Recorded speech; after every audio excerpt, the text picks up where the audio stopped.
we're going to talk a little bit about the anatomy of feeling sick and how environmental factors may drive that sickness feeling long term. So everyone, I think, is familiar with the international consensus criteria. I think sort of the gold standard criteria for the symptoms of ME or ME/CFS. Broadly speaking, these symptoms center around the feeling of being sick itself, difficulty in recovering from exercise, autonomic symptoms or dysautonomia, and pain. So broadly speaking, pain, autonomic problems are sort of really central to it. And perhaps importantly, also the joint hypermobility may be common. Now, it's really interesting that, this criteria was developed several years ago, and yet the new SARS-CoV-2 virus seems to have led to consequences that are relatively similar. Again, if you take a look at this, this is a group of patients that did a web-based survey of ongoing symptoms after 7 months. And they also reported symptoms that centered around sickness, difficulty recovering from exercise, autonomic problems, and pain. So how can these apparently disparate insults drive similar symptoms, where this new SARS-CoV-2 virus also sort of drives the same type of symptoms? Well, I think an important part is the sickness circuitry of dorsal brainstem, and I'll get into that a little bit. I got into it in a lesser detail earlier. So here's a sagittal section of a human brain. In this case, it's mine. And here's the brainstem right here, sort of highlighted. And if we blow that up a little bit and Photoshop away the vasculature, this is what the brainstem looks like. And if we superimpose upon it some important nuclei, you can see, first of all, just by looking, that there's a whole bunch of important nuclei that sort of overlap. I'll blow that up just a little bit more even, so that you can really see. And there's a whole bunch of circuits and structures that are in close proximity. And what I want to do is to go through these a little bit and describe what they may be doing for subjective experience, what they may be driving in terms of what we can feel and experience. So the NTS, or the nucleus tractus solitarius, it's also known as nucleus of the solitary tract. So this is where the vagus nerve enters the body, and I'll talk a little bit about that in a bit. So it's the site where the sensory vagus nerve, the soma of the sensory vagus nerve, that respond to the detection of peripheral inflammation. So the vagus nerve is all over the trunk, all over the body, and it detects inflammation out there in the body, and it sends a signal back here to the nucleus of the solitary tract, where the majority of its cell bodies lay. And here, area postrema is a circumventricular organ. That means that there's a little window or fenestration in the blood-brain barrier where large macromolecules can pass. And it's really important for feelings like nausea, which a lot of patients do experience on an ongoing basis. So how do these two relate to the vagus nerve? The vagus nerve is a mixed cranial nerve, meaning that it goes both in and out. It's got sensory or afferent and motor or efferent branches. So it goes from the brain to the body and also from the body to the brain. And importantly, for a couple things, it really sort of is important for the feeling of being sick. So for example, if you inject rats with either bacteria or something that mimics bacteria like lipopolysaccharide, or something that mimics the response to bacteria like cytokines, the rat will act sick. It will not run, it will not socialize, it will not eat unless you've cut the vagus nerve.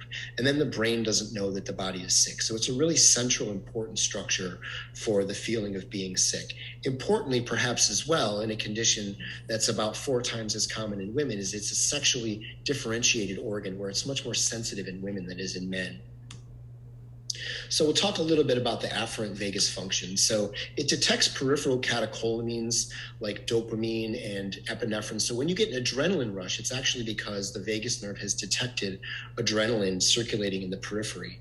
That's a relatively large molecule that doesn't easily cross the blood-brain barrier. It also detects local immune signaling molecules like cytokines. So they also don't easily cross the blood-brain barrier. So the vagus acts as a diffuse sensory sensory organ that detects what's going on in the entire body, especially the trunk, especially areas that are really close to the external world, like the esophagus, stomach, lungs, probably not coincidentally also areas that are particularly dense with mast cells. It also surveys the gut microbiome, which Dr. Proal will talk a little bit about that in a bit, where if there's an inflammatory milieu in the gut microbiome, the trillions of organisms that live in gut, it's going to be detected by the vagus nerve. And this all will initiate the central illness response. That's what I was describing before with the rodents that act sick, right? All the sort of experiences of feeling sick, including increased sensitivity to pain. And this is detectable by pets. So I'm going to explain a little bit about how that's done. So if we look at the peripheral immune cells like monocytes and macrophages, in the periphery, they're on the other side of the blood-brain barrier. Now, of course, the blood-brain barrier is a lining of the vasculature in the brain. It's not like a piece of saran wrap around the neck, right? It's just something that prevents easy flow from the vasculature in the brain from penetrating into the brain itself. So when these immune cells detect any kind of pathogen, and here I've chosen 4 pathogens that are associated with ME/CFS symptoms like HHV6, the Epstein-Barr virus, Borrelia burgdorferi, and enteroviruses, they become activated. And when they do, they produce cytokines, which I've schematized here with these triangles. They produce pro-inflammatory cytokines that act as immune signaling molecules. Now, because these are proteins, they're lipophobic, meaning that they don't easily cross lipid bilayers. They don't easily cross the blood-brain barrier. So they, generally speaking, don't just flow through the blood and enter the brain like a hormone does, like a steroid hormone does. A small amount can do that, but most don't. Instead, one of the ways they get across is through that circumventricular organ, the area postrema. There's 7 other circumventricular organs that they can also cross, but area postrema is a particularly important one. Interestingly, area postrema is the area of the brain that's most dense with mast cells. We've been hearing about that a lot before. So when these cytokines are produced in the periphery, they can cross the blood-brain barrier and directly enter into the brain, right at that area of the dorsal brainstem where all those different nuclei that I talked about are located. This actually can cause a slight disruption of the blood-brain barrier itself, making more molecules more easily to enter. Now, interestingly, there's a mechanism called cellular transport as well, where the immune cells themselves can be actively taken across circumventricular organs like the area postrema, and they can enter the brain itself in order to sort of assist with the immune system, ostensibly on the brain side of the blood-brain barrier. This is one way, by the way, that infections can enter the central nervous system as well, what's called a Trojan horse strategy, where many pathogens have evolved the very smart tactic of infecting immune cells themselves. But another way that this signaling can happen is through the vagus nerve. So when these immune cells release these pro-inflammatory mediators, they're detected by chemoreceptors on the terminals of the vagus nerve. So now the reason this works is because the vagus nerve, which shares the Latin root of wandering, vagabond, travels all over the trunk. So it really has lots of branches and synapses and terminals all over the trunk, very near a lot of trunk organs, and near esophagus, stomach, et cetera, et cetera. So it doesn't have to be the case that a huge amount of cytokines have been produced and they're flowing through the blood, easily detectable in blood tests, right? They can be produced locally and be detected by the vagus nerve. So when they are detected, what happens is called a mirror response, where on the brain side of the blood-brain barrier, the glia, the microglia, astrocytes, oligodendrocytes, the immune cells of the central nervous system, also become activated and then produce their own pro-inflammatory cytokines. So the vagus nerve, the highly branched structure of it, there's just hundreds and hundreds of little branches all over your body. It allows the detection of local immune signaling. This is why you can have a relatively small infection, say, in your lung or something like that, and it can make your whole body feel sick. The local signaling actually doesn't have to be infectious, so it can actually also be triggered by things like compression and injury, may be important for cranial cervical junction abnormalities in some patients with these symptoms. It triggers a mirror response, and this has been reported in Nakatomi et al. 2014. There's a newer study that failed to replicate this, that used some slightly different methods, and also we're studying women who'd been sick for a really long period of time, and hopefully we'll be able to talk more about that as the conference rolls on.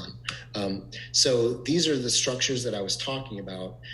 Take a look now, that nucleus of the solitary tract and the area postrema, those two structures that are really responsive to peripheral inflammation. Take a look at how densely overlapped they are with these other structures. And I'll walk through these other structures and talk about why they may be important. So the dorsal motor nucleus of the vagus nerve is a really important site of autonomic output. So we've talked a whole bunch before. Both Dr. Kaufman and Dr. Rowe talked a lot about autonomic dysfunction. The patients know that autonomic dysfunction is a really important part of the symptom presentation often. And this is one of the structures. You can see how well it overlaps with nucleus of the solitary tract and area postrema. It's the site of parasympathetic soma or cell bodies, and it's the main source of vagal innervation to trunk organs. So it's part of what may lead to things like gut motility and things like that. The dorsal reticular nucleus is a really central nucleus for the transmission of inflammatory pain. Remember, one of the symptoms that we talked about up front was pain itself, right? Sort of an exaggerated feeling of pain. Something that shouldn't hurt a lot ends up hurting a lot. It's called hyperalgesia. And glial activation here can be part of that story. So glia can act as an amplifier to amplify nerve signaling and cause a particular signal to be more profound than it might normally be. And this may be an important part of the reason on the brain side why people are having such profound pain symptoms. The ventrolateral medulla is involved in noradrenergic sympathetic nervous system signaling, and it holds autonomic control of blood pressure and breathing. Now we know, from the tilt table test and the postural test that we've heard about before, that the very exquisitely sensitive adjustments that need to happen when there's a postural change or a change in the amount of oxygen in blood or CO2 or the amount of hydration or blood volume, there needs to be really exquisite adjustments made by the autonomic nervous system. And it appears that in a lot of patients with these diagnostic labels, that's not working so well. And this is a key structure. Importantly, what I'm describing here is all on the brain side of the blood-brain barrier, but out in the periphery, there's also evidence that a higher than expected percentage of patients with these diagnostic labels show small fiber neuropathy. So that's C fibers, pain and autonomic C fibers are way out in the periphery near the skin, and they are really important for the transmission of pain and for autonomic signaling as well. And there's evidence that about a third of patients with labels like ME/CFS, even a higher percentage in fibromyalgia, show small fiber neuropathy, which is a reduction of the density of those C fibers out in the periphery. So if you've got problems way out there and problems centrally, you can see how this may add up. Nucleus ambiguous, again, controls parasympathetic neurons and control heart rate. So you can see how the inflammatory signaling can affect these pain and autonomic symptoms that I described earlier, as well as drive the very feeling of being sick. So here's a study from Lisa Goler's group where they squirted a bolus of the bacteria that causes food poisoning down the gullet of a mouse. And here the NTS is nucleus of the solitary tract, AP is area postrema, and DMV is dorsal motor vagus. So these are structures that were activated. So it's showing you basically that when the body detects sickness, these are structures that activate. It's a relatively sparse amount of activation. These are neurons here. What they're showing here are CFOS, which is just a way to detect neural activation in brain studies. Over here on the other side of the screen is saline. So you can see it's not just always activated. It's only activated when there's a stimulus that causes sickness. And here we see a bunch of stress responsive structures For example, LC is locus coeruleus, which produces norepinephrine. CEAL is the central nucleus of the amygdala. Paraventricular nucleus of the hypothalamus is PVN, bed nucleus of the stria terminalis, and insular cortex. These are all structures that are really important for anxiety and stress and things like that. So it's part of the reason that sickness can drive the feeling of anxiety. And I think it's important to recognize that the causal arrow is in that direction. The sickness is driving the anxiety. So, like I said, basically, these are things that can be influenced by gut microbiome and direct infection as well, something that I've written about before. It's probably a mechanism that contributes, although I would never argue that it's the mechanism. So just to talk a little bit about glial activation, this is a microglia. So microglia surround and synapse with neurons, especially along axon tracts. They're the resident macrophage of the brain. So I talked a little bit about the macrophages before. These are the type of macrophages or big eater macrophage that live in the central nervous system. So when they either directly detect a pathogen or detect inflammatory mediators like pro-inflammatory cytokines, they activate. So what they do is they pull in their processes and they actually sort of get big and fat. It's beyond a simple M1 or M2 binary. There's multiple states of glia to be activated in. But when they do this, they produce a bunch of excitation for the neurons nearby. They produce both their own cytokines, which are the little triangles, and then neural excitation. So things like ATP, prostaglandins, glutamates, bradykinins, things that activate neurons. They also produce the translocator protein, which can be detected by PET. So these are three things that activated microglia produce. Once they become activated, they can enter a state called primed. So I've tried to show that here with this red color, but the fact is we cannot detect a primed state. It's a functional state. And what it means is that when there's a second subsequent hit, either the same amount of pathogen or the same amount of cytokine, a much bigger response happens. So this may be part of the reason why people who have survived an acute infection, maybe the infection is totally cleared, although I think that assumption is really too common, have big responses to subsequent hits. And interestingly, that priming can even happen in utero from things like exposure to diesel exhaust. So we wrote a lot about this in our recent review that I encourage you to get into if you're interested. And with that, I'm going to hand it over to Dr. Proal to talk about environmental factors.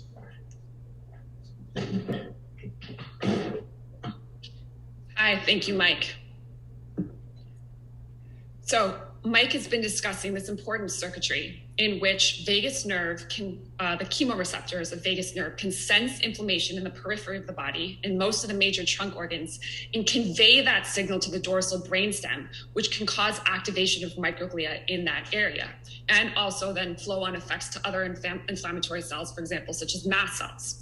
And the question is, and Mike alluded to this, what are some of the factors in patients with an ME/CFS diagnosis that may be activating vagus or in fact directly impacting the nerve itself or the brainstem itself? And so, I'm listing 4 here, 4 straightforward and obvious ones. One is pathogen reservoir, that a person, and we know that most ME/CFS cases are initiated or exacerbated by infection. What that means is that the infectious agents that play into these cases, they may not fully clear from the patient over time. They may remain in many different body sites, even in a low level, but that can continue to stimulate low level inflammation that the vagus can pick up on and signal to dorsal brainstem. Now, we also have the collective imbalance of host microbiome environment communities. I'll describe that in a bit, but collective imbalance can also lead to inflammation that can be sensed by vagus. Then, as Mike alluded to and mentioned before, we have sterile injury. For example, the structural issues that are increasingly being identified in patients with an ME/CFS diagnosis. And it's not fair to leave out other environmental exposures that can also lead to low-level inflammation in the body that can be sensed by the vagus nerve, for example, mold. So with that, I want to explain more about the pathogen reservoir. And this is a really important and central topic in long COVID as well right now. And there is evidence in ME/CFS that the pathogens that are connected to the disease process don't often clear. For example, the herpes viruses, HHV6, Epstein-Barr virus, are repeatedly connected to ME/CFS cases. And by definition, those viruses do not clear. They remain with the patient throughout life, so they are there. Now, the enteroviruses are other viruses associated with ME/CFS outbreaks and often other cases. And while they could clear, there is some compelling evidence that they may not. In John Chia's work, and I think John is speaking at a different talk in this conference, which I encourage everyone to watch. This is work that John Chia at the Enterovirus Medical Research Center has been doing for years now. And this is from a study in which he took hundreds of stomach biopsy samples from patients with an ME/CFS diagnosis. He got them via endoscopy. He got the stomach tissue, and he stained them for enterovirus VP1 protein, and in some cases also looked for the RNA of the virus. And the majority of the samples, in this case 82% of the samples from ME/CFS patients, stained positive for enterovirus VP1 protein and sometimes for the viral RNA, as compared to about 20% of controls, which suggests that the virus may still be there in the gut lining. That is an obvious way to activate the vagus nerve circuitry, gut-brain axis communication, which can activate the circuitry Mike was talking about before.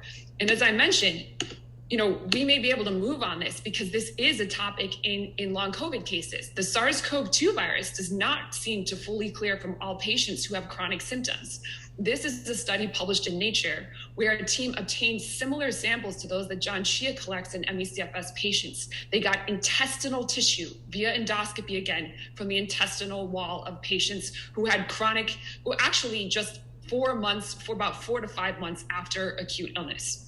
And they stain those the samples for for the SARS-CoV-2 protein, spike protein, I think, and also for the viral RNA in that case. And I think about 7 of the 14 samples either stained for protein or for the viral RNA itself. And what's important to mention is none of these patients in this study tested positive for SARS-CoV-2 via nasal swab testing. They were negative. It took the endoscopy, it took the collecting of tissue. It's hard to find these viruses. Simple blood tests are not going to identify them. So moving on from that, gut is an important reservoir. However, really, vagus can sense a persistent infection in nearly any of the body's organs. And in ME/CFS, there have been at least 2 autopsy studies that have looked at more tissue after death from patients with the diagnosis. This is one done in 1994. And they identified via PCR enteroviral RNA in the heart, in muscle tissue, in the hypothalamus, and directly in the brainstem of the patient, interestingly. Now, this isn't too crazy because we do know, and I think John Shield will talk more about this later, that some of the enterovirus can directly infect the brainstem via cranial nerves. Vagus is a cranial nerve. This was a study in mice, but it's very good proof of concept. So also in SARS-CoV-2, in long COVID, this is a study, an excellent autopsy study done out of Germany, where this is acute COVID patients who died from acute COVID-19, but they did look at many brain regions and either look for the RNA of SARS-CoV-2 or protein. And they found the green arrows on the left are SARS-CoV-2 protein in cells of the medulla oblongata of the brainstem. And on the right, the figure C, that's SARS-CoV-2 nuclear protein in cranial nerves originating from the lower brainstem. And again, this was acute COVID, but it really is an important question to ask. Does the virus fully clear from these areas over time, even in patients with chronic symptoms? And it's not impossible. In fact, several years ago now, Mike, who was speaking before, wrote this paper in which he hypothesized that at least some patients with an ME/CFS diagnosis, the vagus nerve itself may be directly infected. It really is the most straightforward way to explain how that circuitry that he described before can become dysregulated. If the nerve itself is infected, there will be a constant dysregulated signal to the sort of vagus brainstem circuitry that's described. So this is an ongoing area of research that we do think continues to matter. And I want to stress again, that in order to be able to better study the possibility that persistent pathogens are driving some of these symptoms and activating circuitry or activating vagus signaling, we need to move beyond studies of body fluids. It's very uncommon for persistent pathogens to be found in blood, even in urine, even sometimes in cerebral spinal fluid, because over time, persistent pathogens clear from fluids where the immune system is most robust, where they're most likely to be recognized and targeted. And in simple terms, they hide in tissue, they infect nerves. And in fact, the herpes viruses are neurotrophic pathogens. They infect nerves, they move through nerves as part of their life cycles. And many of the enteroviruses are also neurotrophic. So we need to increasingly look for these pathogens in patients with ME/CFS in the areas they would be expected to be. And this is Dharma Blashi. He actually founded this conference and he's one of my role models. And I interviewed him for my blog. He co-discovered the HHV6 virus with Robert Gallo. And this is part of what he said to me during the interview. He said, HHV6 DNA levels can be extremely high in the brain, the liver, or lung, with barely a trace in the plasma. So biopsy analysis is extremely important. And in fact, that's what we're trying to do with PolyBio, the organization that Mike and I both work with. We're trying now to collect biopsy samples from patients with ME/CFS, samples collected from patients during surgery. And of course, we're really trying to push for more brain and body collection on these patients so we can do more autopsy work as well. That's where we're likely to find the persistent viruses or other pathogens that may be contributing to these cases.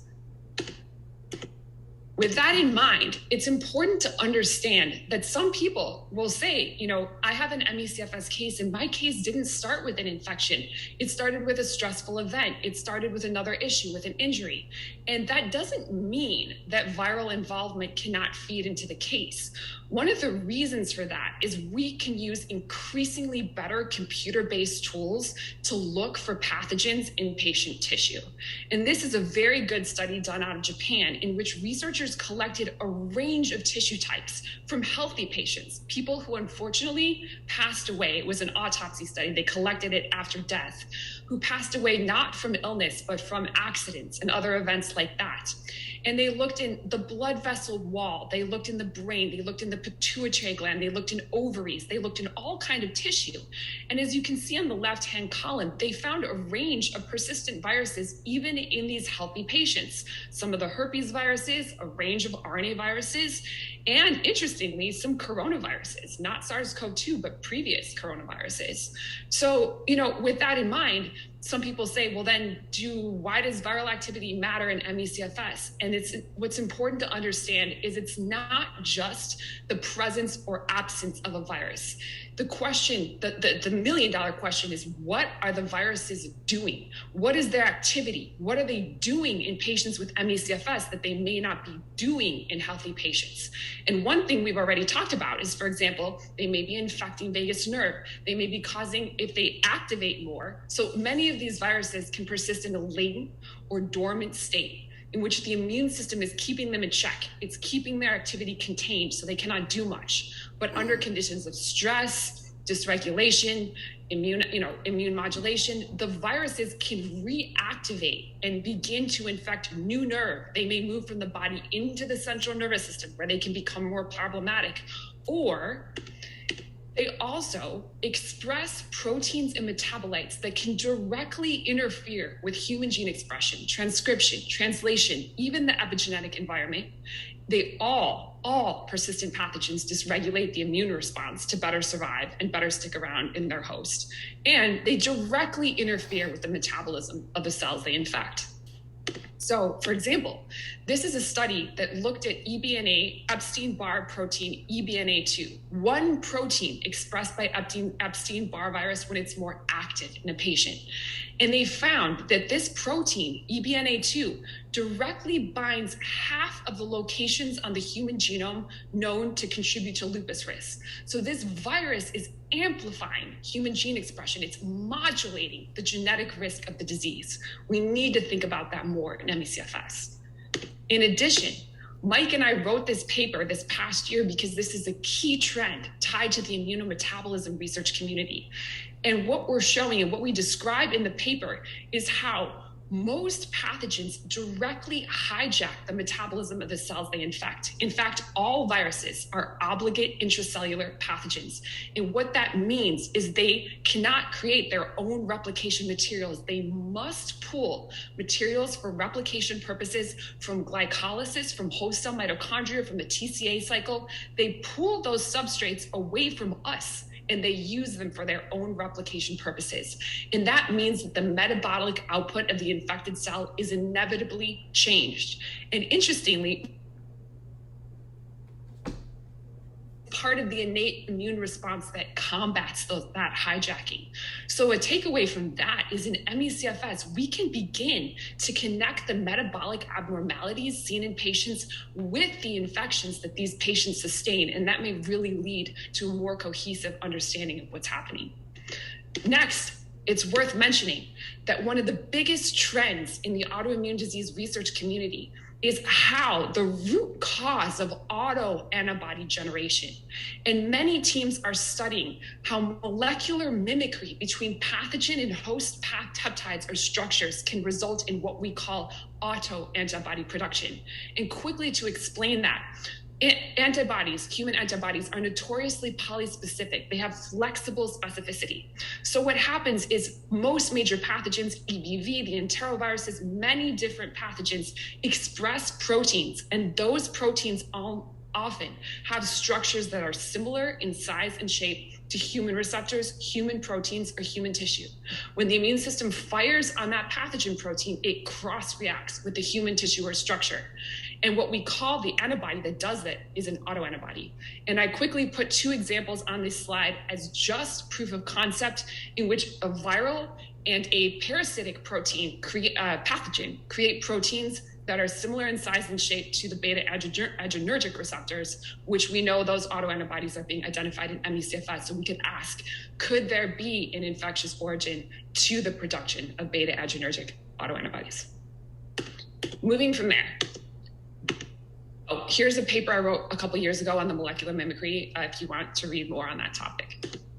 And now I want to take this one step further. In terms of organism activity contributing to these processes, humans are not sterile, not by a long shot. We are filled with trillions of interacting organisms, bacteria, fungi, and viruses. We now know there are trillions of bacteria in the human gut, but there are also viruses called bacteriophage that infect those bacteria and modulate their activity. And there are 10 times more bacteriophage in any microbiome ecosystem than there even are bacteria. So an estimate from Paul Bolsky, who's a researcher at Stanford, he estimates there's about a quadrillion bacteriophage circulating through human and tissue and blood at any given moment. So we really need to understand that early microbiome research, and this is using computer-based technologies, next generation sequencing, transcriptomics. The research started on the gut. It started in the mouth. It started in the skin. We know there's ecosystems of organisms there, but now the more we turn these technologies onto other human body sites, the bladder, the lungs, the pancreas, even just human tissue, we're finding that they harbor communities of organisms. In fact, the tissue microbiome is a major area of research that I'm working on with a team at Berkeley. We're getting tissue samples and we're looking for the organism content of those tissues. Now, what that means is, again, it's a little similar to the latent viruses. In people who are healthy, they harbor these ecosystems, but the immune system keeps them in check. It keeps the organisms collectively in a state of balance, in a state of homeostasis. But under conditions of immune dysregulation and stress, it's possible that the organisms collectively move towards a state of imbalance that is often called dysbiosis. Dysbiosis, what happens is most organisms in human microbiome communities, the bacteria, are what are called pathobionts. And pathobionts are organisms that can act as commensals. For example, E. coli. E. coli is a common member of the human gut, and it can be in a commensal, healthy ecosystem. However, studies have shown that E. coli can change its gene expression in less than 500 generations to act as a virulent pathogen that can drive broad inflammatory responses. So what can happen is these organisms collectively change their gene expression to move towards a collective state of virulence that can be extremely pro-inflammatory in nature. And of course, depending on what tissue or body site that's happening in, to move back to what Mike was talking about, that pro-inflammation, that inflammation can be sensed by vagus, conveyed to dorsal brainstem, could lead to a mirror response of glial activation in the brainstem, and could literally influence what becomes known as neuroinflammation. And I just want to explain that this topic of human microbiome and virome, it's growing by the day. So this is a study that I did with a group at Stanford and a group at Berkeley. And what we did is we looked at metagenomic gut virus catalogs that were already publicly available for human stool metagenomes. And based on our sequence clustering data, we identified tens of thousands of candidate viral species, most bacteriophage, 92% of which were not found in existing databases. And the takeaway from that is that almost every study that we keep doing with better technologies that can identify now known and even novel organisms, we find organisms that we didn't even realize were in the human body before. And the genomes of these organisms, they outnumber our human genomes. So we have to, in ME/CFS, we have to keep thinking about these collections of organisms in and on us. Because when we identify activated immune cells, activated mast cells, for example, we have to begin more often asking the question, could they be activated in response to the activity of any of these trillions of organisms that are in our tissue and blood? And in fact, in dysbiosis, when there's a pro-inflammatory environment, the gut epithelial barrier can become permeable. The oral cavity can also become permeable, the oral mucosa. And organism can leak from the gut and the mouth into blood. And from there, it may be able to move into tissue, even into connective tissue. And what's interesting is some of the organisms from the mouth, like P. gingivalis, a major oral pathogen, it is very good at invading connective tissue because our gums are made of connective tissue. So oral pathogens leaking into the blood and getting into tissue could be part of a story for why we actually see problems with connective tissue in these patients. In other words, there may be an infectious component to connective tissue disorders. It doesn't have to be the whole story, but there could be an environmental component. That's another thing that we're looking at closely with our research. Now, again, different things that can activate the vagus to brainstem circuitry. Well, injury and especially structural issues, as Mike mentioned before, that's a major consideration. We know that many patients with an ME/CFS diagnosis are increasingly being diagnosed with cranial cervical instability. The ligaments, there's ligament laxity at the base of the neck that allows the top of the head to sink on the brainstem in very simple terms. That compresses the brainstem. That will lead to glial activation, mast cell activation, and stimulation of that circuitry that Mike mentioned. We also know that patients are often exposed to mold, to chemicals, and of course, if you have mycotoxin that you still have in body sites, that can also be sensed by vagus, conveyed to dorsal brainstem, can lead to glial activation. So we have all kinds of different hits, different issues that can stimulate this same circuitry. Now, going back to that, before I even met Mike, had a model that contributed to my understanding of ME/CFS called successive infection. And that just has to do with the pathogens. Let's say you get one persistent pathogen, an enterovirus infection that doesn't clear. That virus will hold down the immune system in different ways to survive. Sometimes the enterovirus downregulate interferon signaling or T cell signaling. That makes it easier for the patient to not clear the next infection that they get. Perhaps that pathogen can better stick around. Now, let's say that pathogen is a herpes virus. Well, herpes viruses downregulate CD4 T cell activity, CD8 T cell activity. That further lowers the immune response or compromises it, meaning that each infection or each exposure that the patient gets is more able to cause problems and be able to persist in the patient over time. It's a little like this figure. It's a bit like a snowball rolling down a hill in which each hit can slow the immune response, making it easier for the next hit to be able to stick around and cause problems. And if you pull that into what Mike was talking about with vagus, sensing inflammation, conveying to dorsal brainstem, or even direct infection at brainstem or vagus nerve, what's interesting is these different hits can collectively prime microglia, or they can activate microglia. And remember how Mike talked about primed glia, in which glia are in a functional phenotype where if there's another hit that also activates them, their signaling becomes primed, they can become amplified. And that priming can be exacerbated by multiple hits feeding into a case. And so to end, I just want to hone this in with some simple examples. This is a patient who could be diagnosed with ME/CFS. But what this patient has going on is they have an enterovirus infection of the brainstem, similar to the autopsy study we looked at from 1994. However, they also have mycotoxins that are in the lung. Those mycotoxins are the inflammation generated in response to the mycotoxins are being sensed by vagus. That's being relayed to the brainstem. Glia are becoming more activated or primed. And as Dr. Kaufman mentioned, this person also has SIBO, or small intestinal bacterial overgrowth. And the dysbiosis and the pro-inflammatory state from that issue, the SIBO, can also activate vagus to signal to brainstem to make microglia become primed and lead to what is deemed often as neuroinflammation. So this patient can have these particular hits and likely end up with an ME/CFS diagnosis. Here's another patient though.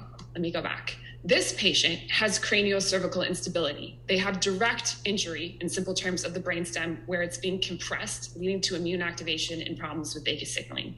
And they also have an HHV6 direct infection of the vagus nerve, which is continually priming and exacerbating the circuitry that Mike has described. This patient could also be diagnosed with ME/CFS. Last, here is a patient who had Epstein-Barr virus. They also had gut microbiome dysbiosis, and then they were infected with the SARS-CoV-2 virus.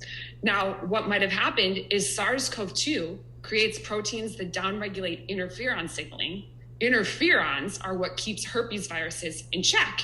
That means the Epstein-Barr virus they had may have activated, expressed those proteins that can interfere with human gene expression. It may have infected a new body site. It may have infected a new nerve.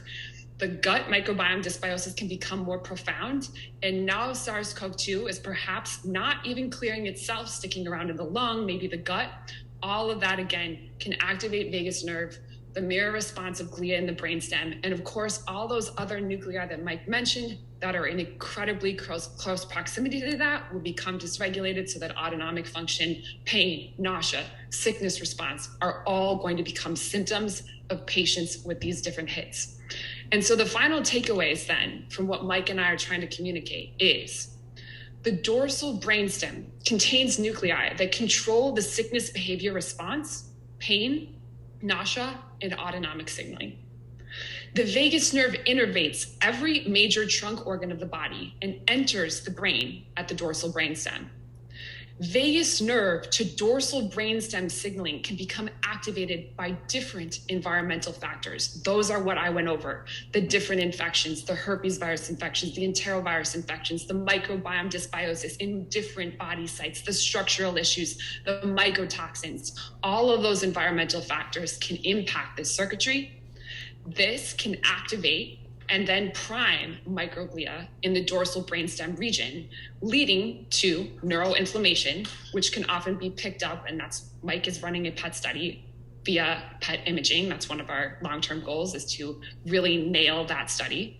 And last, multiple hits can augment this microglial priming and sustain this neuroinflammation over time so that it becomes a truly severe and serious disease. And last, no two patients have to have the exact same mix of these hits for this activity to contribute to chronic symptom development and to a person becoming diagnosed with ME/CFS. And last, I'd like to add one more thing in. There's been talk at this conference on how if microglia are activated in the brain and brainstem, that we may want to use immunosuppressive drugs to shut down their activity as part of treatment. And that can definitely work.